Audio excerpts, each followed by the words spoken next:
Bonjour les cinquièmes, correction des poèmes de la semaine 6.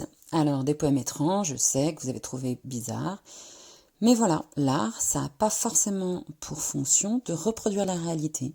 Ça traduit juste qu'un auteur, un créateur a dans sa tête.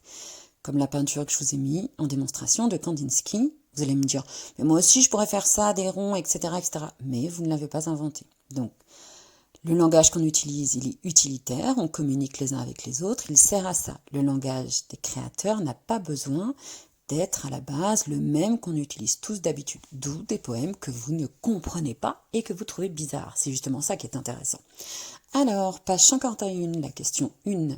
Ce poème fait penser un peu à une chanson, à une comptine, à celle qu'on invente quand par exemple on joue à la marelle, qu'on saute sur un pied, qu'on lance des ballons de façon répétitive. C'est juste une invention, comme ça, une association de mots. Question 3. De quelle manière passe-t-on d'une image à l'autre? Eh bien, on passe d'une image à l'autre juste par association d'idées. Tiens, l'arbre me fait penser à la forêt.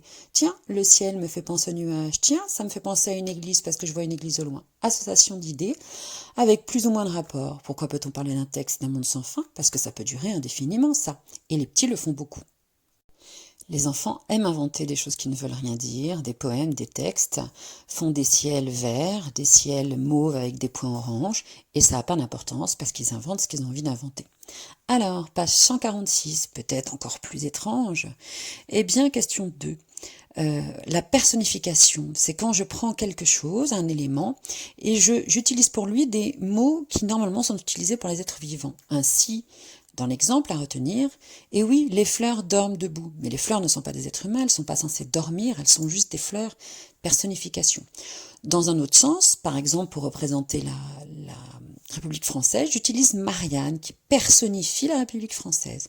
Donc on donne une apparence des actions humaines à quelque chose qui ne l'est pas, qui n'est pas vivant. Alors, on avait les fleurs ne dorment pas. On a aussi, par exemple, une forêt de cerfs écoute, une forêt de cerfs rouges, ligne 4, écoute un bruit d'hélice. Alors, les cerfs rouges, c'est le corail. Mais le corail n'écoute pas, hein, par exemple. On a, par exemple, ligne 6, 7. Les poissons manchots se posent dessus, ils donnent de gros baisers à la mer. Les poissons manchots ne donnent pas de gros baisers. Ligne 9. Un panache de globules gazouille dans le coin. Les globules ne gazouillent pas, donc on a des personnifications. D'accord? Ensuite, on avait la question 5.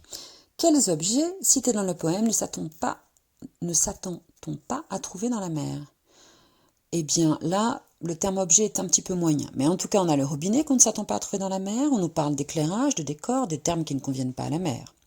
Et justement, question 6, pourquoi le poète part-il d'éclairage? Où se passe cette scène en réalité? Eh bien, normalement, si on a un petit peu réfléchi, cette scène se passe dans un aquarium. La phrase finale le dit, il s'échappe du petit robinet qui change l'eau salée. Donc, n'oublions pas, l'art n'a pas pour but de reproduire la réalité. Ce qui est vrai dans les livres, Harry Potter, etc., est vrai pour la peinture, la sculpture, et vous avez plus de mal à comprendre ça en poésie et en peinture. On crée, on invente, c'est tout.